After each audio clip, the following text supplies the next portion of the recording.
حضرت عبداللہ ابن عمر رضی اللہ تعالیٰ عنہ اپنے چند ساتھیوں کے ساتھ گزر رہے ہیں اور جنگل سے ان کا گزر ہوتا ہے. جنگل میں ایک چرواہے کو دیکھتے ہیں. یہاں دیکھیے آپ, ایک طرف لالچ اور دوسری طرف فکر آخرت, ان دونوں چیزوں کو دیکھیے گا. ایک چرواہا بکریاں چرا رہا ہے پہاڑ سے لگے ہوئے ایک وادی میں. حضرت عبداللہ ابن عمر اور ان کے ساتھیوں کو جنگل میں بھوک لگتی ہے. یہ دسترخوان بچھاتے ہیں اور جو کھانا لے گئے تھے اس کو لگا دیتے ہیں. جنگل کے چرواہے پر نظر پڑتی ہے, اس کو بلاتے ہیں, چرواہے ادھر آؤ, اے چرواہے ادھر آؤ. وہ قریب آتا ہے اور کہتے ہیں کہ آؤ ہمارے ساتھ تم بھی کھانا کھا لو, ہم کھانا کھانے جا رہے ہیں, تم بھی بھوکے ہوگے, صبح سے بکریاں چرا رہے ہو, آؤ تم بھی کھانا کھا لو. اس نے جواب دیا, اس چرواہے نے, نہیں نہیں آپ یہ کھانا کھائیں, آپ تناول فرمائیں, آپ نوش کریں, ہم یہ کھانا نہیں کھا سکتے ہیں اس لیے کہ ہم روزے سے ہیں. چرواہا روزے سے. عبداللہ ابن عمر کہتے ہیں اے چرواہے, اتنی سخت گرمی میں اور اتنا بڑا دن ہوتا ہے, یہ بکریاں بھی تمہاری نہیں ہیں, تمہارے مالک کی ہیں. ان بکریوں کو صبح سے شام تک تم اسی جنگل میں چراتے ہو, کوئی بکری کھو نہ جائے اس کے پیچھے پیچھے دوڑتے ہو. اتنی چلچلاتی ہوئی دھوپ اور اتنی شدید گرمی کے اندر بھی تم روزے سے ہو, وہ بھی نفلی روزہ. تم روزہ چھوڑ کیوں نہیں دیتے ہو, تم روزہ ترک کیوں نہیں کر دیتے ہو؟ یہ فرض روزے تو نہیں ہیں, نفلی روزے ہیں. کہتے ہیں کہ میں اس روزے کو کیسے چھوڑ دوں, اسی جنگل میں تو میں رہتا ہوں اور بکریاں چراتا رہتا ہوں, مجھے مسجد میں قرآن پڑھنے کا موقع نہیں ملتا ہے, جنگل میں بھی میری نظر بکریوں پر رہتی ہے, اس لیے کہ کوئی بکری کھو نہ جائے, اس لیے میں زیادہ نوافل نہیں پڑھ پاتا ہوں, اسی لیے تو میں نفلی روزے رکھتا ہوں. میں آخرت کی فکر میں ڈوبا ہوا رہتا ہوں, پتہ نہیں کہ میرا رب آخرت میں مجھے بخشے گا یا نہیں بخشے گا, مجھے معاف کرے گا یا نہیں کرے گا. مجھے جتنی عبادت کرنی چاہیے اتنی عبادت ہم نہیں کر پاتے ہیں, کیونکہ میرے مالک کا حکم ہے ان بکریوں کو چراؤ, اس لیے میں چرانے آتا ہوں, کیونکہ مالک کے ساتھ بے وفائی نہیں کر سکتا ہوں, میں جس کا غلام ہوں مجھے اس کی بات ماننا پڑتی ہے. حضرت عبداللہ ابن عمر نے کہا اپنے ساتھیوں سے, اس چرواہے کا امتحان لینا چاہیے. باتوں سے تو بڑا اللہ والا لگتا ہے, لیکن عملی میدان میں دیکھوں, عملی میدان میں اب دیکھیے آپ لوگ کتنے تعداد میں آئے تھے جلسہ سننے, تو دیکھا جائے تو ظاہر میں تو بڑے اللہ والے لگ رہے ہیں نا, دین سے کتنی محبت ہے, سننے آئے, جلسہ سننے, ماشاءاللہ لگ رہے ہیں, لیکن عملی میدان میں کتنے ہیں یہ تو آپ کی مسجد بتائے گی. صبح فجر کی نماز جب اذان ہوگی تب آپ کی مسجد یہ طے کرے گی کہ آپ نے کس نیت کے ساتھ جلسہ سنا ہے, عملی کردار کتنا ہے آپ کے اندر. تو حضرت عبداللہ ابن عمر نے کہا ان کا امتحان لیتا ہوں, یہ کہہ تو یہ رہا ہے بڑا اللہ والا, روزے سے ہوں اور یہ ہوں وہ ہوں, اور میں امتحان لیتا ہوں. وہ بکری چرانے میں لگ گیا تو حضرت عبداللہ ابن عمر نے پھر اس کو بلایا, ادھر آؤ. وہ آیا, کہنے لگا کیا بات ہے بھائی, میں بکریاں چرا رہا ہوں, میں کہہ دیا ہوں روزے سے ہوں, میں نہیں کھانا کھاؤں گا. کہا ایسا ہے کہ میں ایک بکری تم سے خریدنا چاہتا ہوں, ایک بکری تم مجھے دے دو. بعنی شاطن, یہ ہے المستدرک الحاکم کے الفاظ, ایک بکری تم مجھے بیچ دو, ایک بکری تم مجھے دے دو.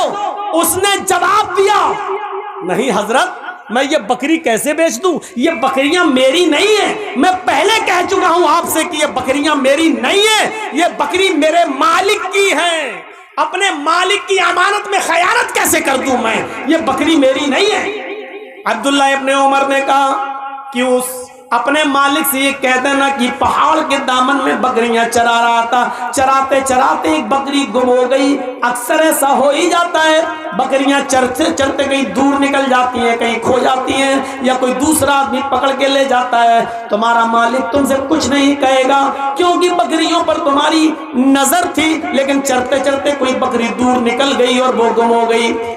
کہہ دینا ایک بکری بھیڑیا کھا گیا، یا کہہ دینا کہ ایک بکری کو بھیڑیا مار کے کھا گیا، تم ایک بکری مجھے بیچ دو، ہم اس کو ذبح کریں گے اور وہیں پکائیں گے کھائیں گے، اور شام کو تمہیں بھی پکا ہوا بھنا ہوا گوشت دے دیں گے، تم اس گوشت سے روزہ افطار کر لینا کیونکہ تم روزے سے ہو، ہم شام کو اس بکری کو کاٹ کر ذبح کر کے اس کا گوشت پکا کر تمہیں بھی دے دیں گے، تم اس سے افطار کر لینا۔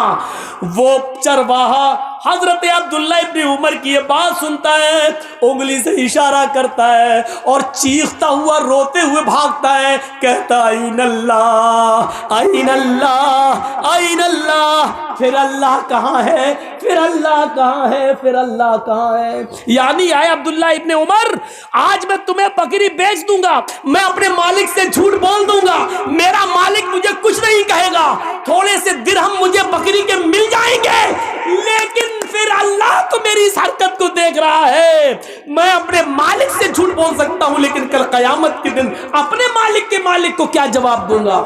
این اللہ این اللہ، پھر اللہ کہاں ہے، اللہ کہاں ہے؟ آئے نوجوانوں، آئے اس گاؤں میں جلسہ سننے کے لیے آنے والوں، تمہارے ہاتھ میں شراب کی بوتل ہوتی ہے، اس وقت تمہارے منہ سے یہ کیوں نہیں نکلتا میرا باپ نہیں دیکھ رہا ہے، میری ماں نہیں دیکھ رہی ہے، میرا بڑا بھائی نہیں دیکھ رہا ہے، میری بیوی نہیں دیکھ رہی ہے، لیکن اللہ تو دیکھ رہا ہے؟ اللہ کہاں ہے، اللہ کہاں ہے؟ تم جوا کھیلتے ہو، تمہارے منہ سے یہ آواز کیوں نہیں نکلتی اللہ دیکھ رہا ہے؟ تم چوری کرتے ہو، تمہارے منہ سے یہ آواز کیوں نہیں آتی این اللہ این اللہ؟ اللہ کہاں ہے، اللہ کہاں ہے؟ آذان کی آواز آتی ہے، تم کیرم بورڈ کھیلتے رہتے ہو، تم میچ دیکھتے رہتے ہو، تمہارے منہ سے اس وقت یہ آواز کیوں نہیں نکلتی این اللہ؟ کوئی دیکھے نہ دیکھے لیکن اللہ تو دیکھ رہا ہے۔ یہ تقویٰ کہاں گیا ہے؟ یہ تمہارے اندر کی نیکی کہاں چلی گئی؟ یہ سوچ تمہاری کہاں چلی گئی؟ وہ چرواہا بھاگتا ہے، دور جاتا جا رہا ہے، کہہ رہا ہے این اللہ این اللہ، پھر اللہ کہاں ہے، پھر اللہ کہاں ہے؟ یعنی اللہ تو مجھے دیکھ رہا ہے۔ آئے عبداللہ، میں یہاں جھوٹ بول سکتا ہوں اپنے مالک سے، لیکن کل قیامت کے دن ہمارا جھوٹ پکڑا جائے گا، ہمیں سب کے سامنے بے نقاب کیا جائے گا۔ ہم دنیا میں ہم ایسا نہیں کر سکتے، اللہ ہماری اس حرکت کو دیکھ رہا ہے۔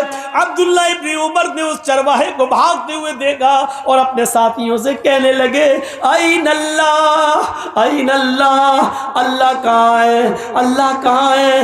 دیکھو اس چرواہے کے اندر اللہ کا کتنا ڈر ہے، اتنا خوف ہے۔ وہ اپنے گاؤں جاتے ہیں، عبداللہ ابن عمر لوٹ کر اپنے گھر جاتے ہیں اور دوسرے دن اس چرواہے کے مالک کے پاس جاتے ہیں اور کہتے ہیں مجھے یہ چرواہا بھی چاہیے اور جتنی بکریاں تمہاری ہیں وہ سب مجھے چاہیے، قیمت بتاؤ، قیمت بتاؤ۔ مالک نے کہا اس غلام کی اتنی قیمت اور بکریوں کی اتنی قیمت۔ عبداللہ ابن عمر نے غلام کی قیمت بھی ادا کر دی اور بکریوں کی قیمت بھی دے دی، غلام کو خرید لیا اور غلام کے ساتھ ساتھ بکریاں بھی خرید لی، اور پھر اس غلام کو آزاد کر دیا۔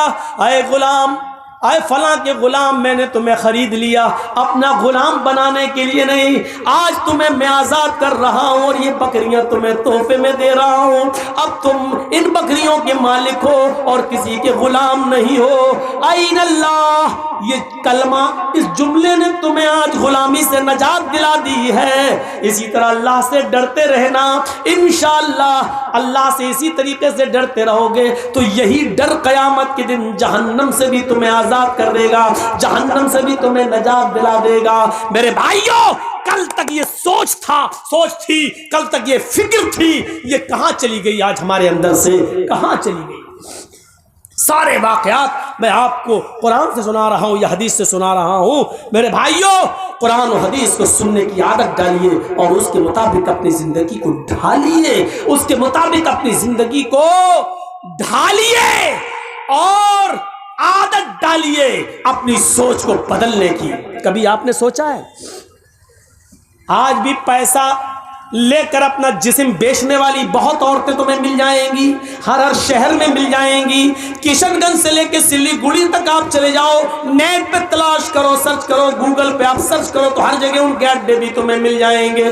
میرے بھائیوں، ذرا تصور کرو، وہ لڑکیاں، وہ عورتیں پیسہ لیتی ہیں اور جسم بیچتی ہیں، سوچی تو ہے؟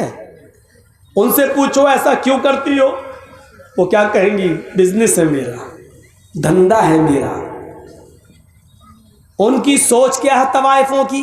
یہ بزنس ہے, یہ دھندا ہے, میں اپنا جسم بیچ رہی ہوں, پیسہ کما رہی ہوں, یہ میرا جسم ہے, یہ میرا جسم ہے, یہ میرا بزنس ہے, یہ میرا دھندا ہے. یہ ان کی سوچ ہے. لیکن ہم اور آپ اپنی بہنوں بیٹیوں سے یہ کام کیوں نہیں کراتے؟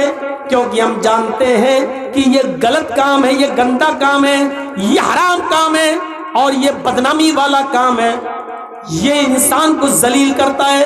یہ ہماری سوچ ہے. انسان دو ہیں, وہ بھی انسان, ہم بھی انسان. اس کی سوچ کیا ہے؟ وہ کہتی ہے یہ دھندا ہے, اور ہماری سوچ کیا ہے؟ ہم کہتے ہیں یہ غلط اور ناجائز اور حرام کام ہے جو ہم اپنی ماں بہن بیٹی سے نہیں کرا سکتے ہیں. غور کیجئے, دنیا میں انسان وہ بھی ہے, ہم بھی ہیں. اس کی سوچ وہ ہے, ہماری سوچ یہ ہے. جب اس دنیا میں ایک انسان کی دو سوچیں ہو سکتی ہیں تو اسی کو اللہ کہہ رہا اپنی سوچ کو قرآن و حدیث کے مطابق ڈھالو. اپنی سوچ کو اپنے حساب سے مت چلاؤ, بلکہ قرآن و حدیث کے مطابق اپنی سوچ کو ڈھالو.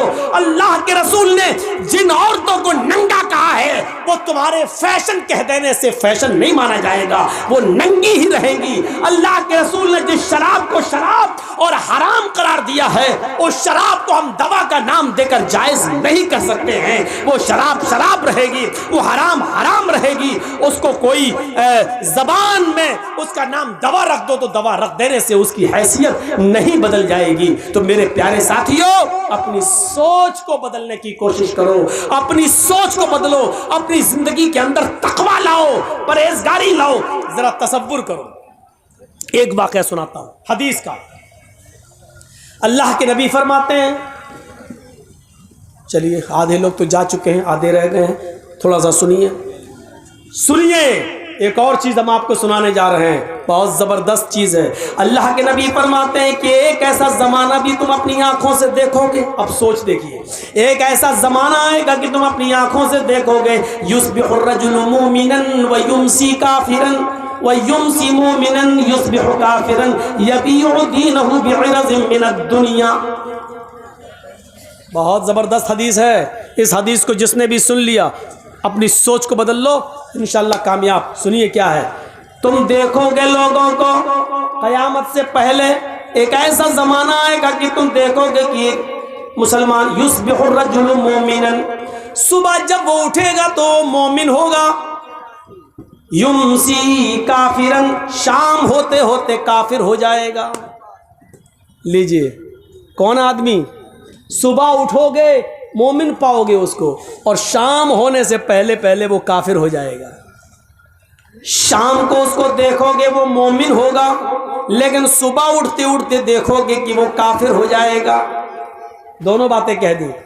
صبح تم دیکھو گے ایک انسان کو کہ وہ مومن ہوگا, لیکن شام ہوتے ہوتے وہ کافر ہو جائے گا. شام کو دیکھو گے کسی کو کہ وہ مومن ہوگا, صبح اٹھتے اٹھتے وہ کافر ہو جائے گا. یبیع دینہ بعرض من الدنیا, وہ دنیا کے چند سکوں میں اپنا ایمان بیچ دے گا. دنیا کے چند سکوں میں اپنا ایمان بیچ دے گا. آؤ آج ہم تمہیں ایک سیر کراتے ہیں, آؤ ایک تفریح کراتے ہیں تمہیں, اور تمہیں تمہارا سماج کا ایک نقشہ دکھاتے ہیں. ایسے لوگ ہمارے سماج میں موجود ہیں. کون ہیں؟ صبح اٹھتے ہیں مومن ہوں گے. آپ دیکھو گے چناؤ کا دور ہے, الیکشن کا دور ہے. ایک آدمی کو تم دیکھو گے کہ صبح اٹھے گا, فجر کی نماز بھی پڑھے گا. اب مثال سنو, حدیث تو پڑھ دی, اب اس کو کی تشریح دیکھیے. صبح وہ فجر کی نماز بھی پڑھے گا, فجر کی نماز کے بعد وہ قرآن کی تلاوت بھی کرے گا. قرآن کی تلاوت کرنے کے بعد وہ لوگوں کی خدمت بھی کرے گا. فجر کے بعد محنت و مزدوری بھی کرے گا. لیکن الیکشن میں کھڑا ہے, وہ جانتا ہے کہ میری بستی میں کچھ ہندو لوگ یا سکھ لوگ یا عیسائی لوگ بھی رہتے ہیں, مجھے ان کا ووٹ بھی چاہیے, مجھے ان کا ووٹ بھی حاصل کرنا ہے. اب وہ ان کا ووٹ لینے کے لیے صبح اٹھے گا, مسجد میں گیا ہوگا, ظہر میں وہ مسجد میں گیا ہوگا, اس نے نماز پڑھی ہوگی, قرآن پڑھا ہوگا, سب کچھ پڑھا ہوگا, غریبوں کی مدد بھی کی ہوگی, لیکن شام ہونے سے پہلے پہلے ہندوؤں کا ووٹ پانے کے لیے وہ کسی مندر میں چلا جائے گا. وہاں جانے کے بعد وہ کسی پنڈت کے ہاتھ سے اپنے سر پر, اپنے ماتھے پر ٹیکا بھی لگوا لے گا اور مورتی کے اوپر ہار اور مالا بھی چڑھا دے گا.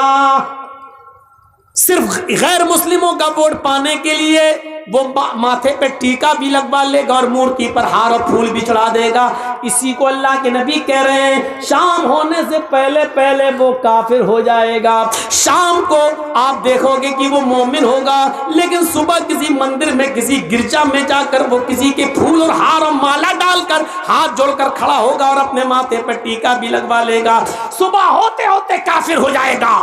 صبح مومن ہوگا, شام کو کافر, شام کو مومن ہوگا, صبح کافر. اور ایسا کیوں کرے گا؟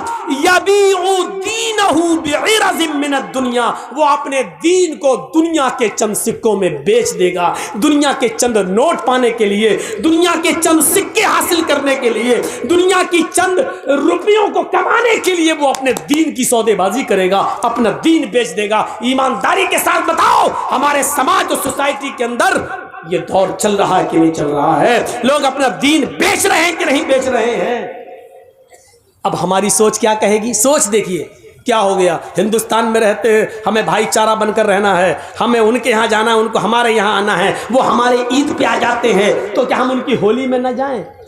وہ ہمارے رمضان کے مہینے میں ٹوپی لگا کر ہمارے روزہ افطار میں آ جاتے ہیں, ہم ان کے ہاں مندر میں چلے گئے تو کیا ہوا؟ یہ بھائی چارہ ہے, یہ بھائی چارہ. یہ ہماری سوچ ہے, یہ نیتا کی سوچ ہے. لیکن شریعت کیا کہتی ہے کہ اس نے اپنے دین کو بیچ دیا ہے چند ٹکڑوں میں. تو میرے بھائیوں, سوچ وہ نہیں ہے جو ہم سوچ رہے ہیں, سوچ وہ ہے جو جناب محمد رسول اللہ نے بتائی ہے. ہمیں اس سوچ کے اوپر چلنا ہے, ورنہ دین اکبری نافذ کرنے والا اکبر بھی صحیح ہو جائے گا, جس نے جودھا بھائی سے شادی کر کے کہا تھا کہ ہم دین الہی نافذ کریں گے. اس نے ایک نیا دین کی بنیاد ڈالی تھی. اس نے بھی تو یہی کہا تھا کہ ہم ہندو مسلمان سب کو لے کے چلیں گے.